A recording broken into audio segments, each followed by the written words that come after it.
Here, in the land of petroleum, it's not just the skyscrapers reaching for the clouds. Sophisticated multi-format retailers like the Emirates National Oil Company are developing world-class convenience formats.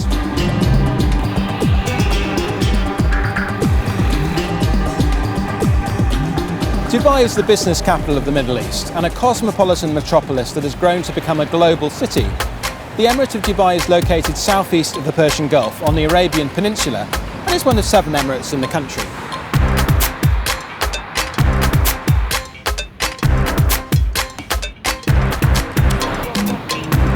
Although Dubai's economy was built on the oil industry, its main revenues are now much more diverse, ranging from tourism to property and financial services.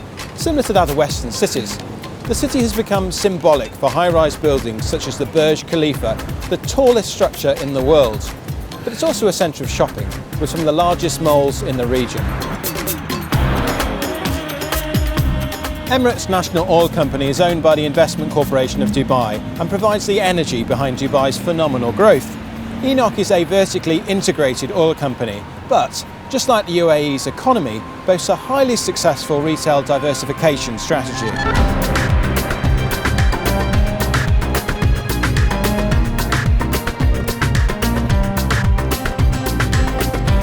ENOC operates 147 sites with multiple well-developed retail brands and formats. Lance Aird is the Director of Retail Operations and Marketing. ENOC started in 1988 with its first store. First store was just small, 2 pumps, out on the edge of town, pretty much in the desert. No shop to speak of, just selling lubricants, and it's grown from there. Pronto is interesting because it kind of came out of our heads. We worked with a supplier. We realised that to get some margins out of the store, we needed to get into fresh, ready-made product. We looked around the world, we'd seen that was a trend.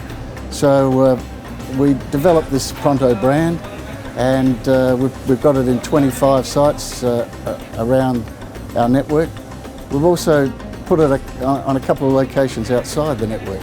Some of our customers have come in and seen it, say, where's this from? Is it out of America, out of the UK? What sort of franchise is it? So we're actually looking to maybe franchise the offer as well, off our forecourts. Big sellers are coffee, and that's where we can make some good margins. Coffee, hot beverages, but they say we make the best croissant in town, so that's a pretty big seller. But because we have various nationalities live in Dubai, we sell some good tandoori rolls, and we're right across the board.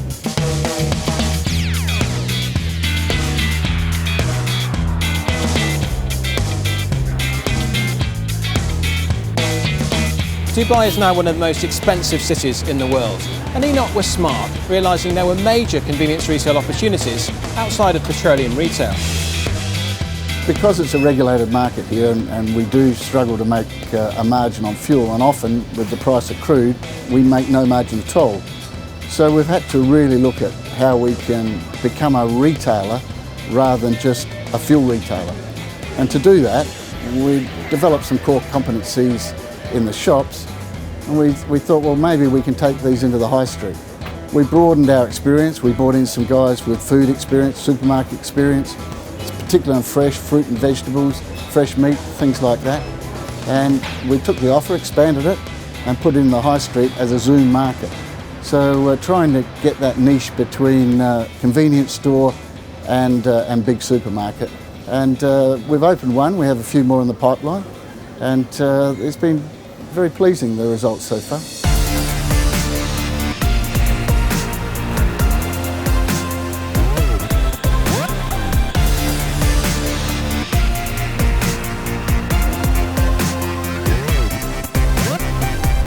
Well, we've tried to position it between that impulse top-up purchase of a C-store and the big shop of a hypermarket or a supermarket. That's where we're positioned, and that's exactly how the customers are shopping it. They're coming in once every 1 or 2 days, picking up some bananas, some onions, some fresh food, also a bit of groceries here and there. It's worked very well for us, but it's in a very high density residential area, which it needs to be. It's not for every location. We've got to be very particular about where we put them.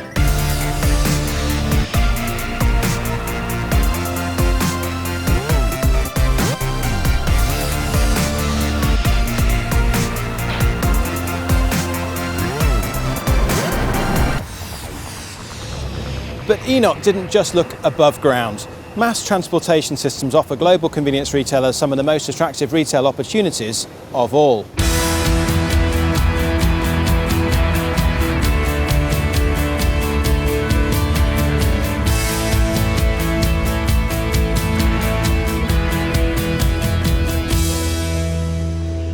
Dubai is one generation old. It's fantastic what's been achieved. And in 2009, they opened the first metro anywhere in the Middle East. And on that particular day, we were there with them and opened 6 stores. We now have 40 stores that go right across 2 lines. They've added another line in those 3 years. Picking up on the footfall of the railway stations, and they're doing particularly well for us.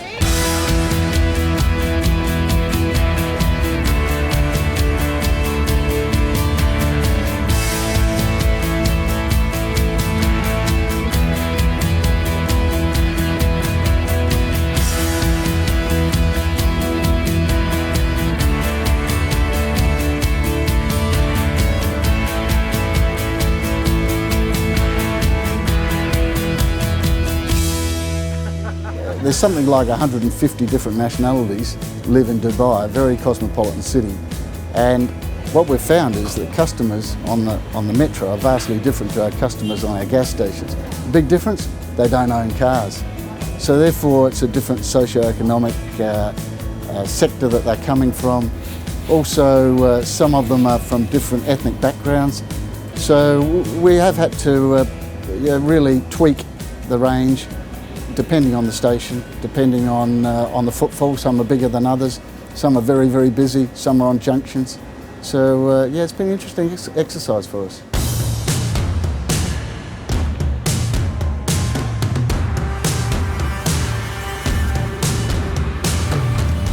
We've looked at some other countries, neighbouring countries in the GCC and in the Middle East, and we think we've got some core competencies that we can export to these markets.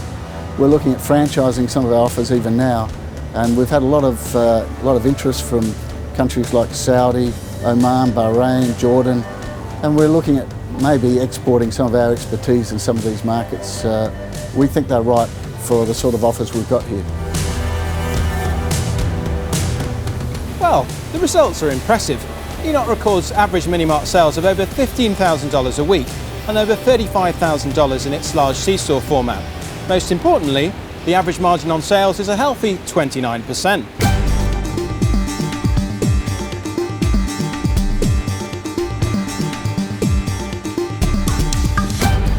Retail Vision travels all around the Middle East, the UK, Europe and the rest of the world. Here in Dubai, in this astonishing global city risen from the desert, we can see not only the growing sophistication of the retail offer, but the key part convenience retail development plays in the diversification of an economy. This is Dan Munford for Retail Vision, Dubai.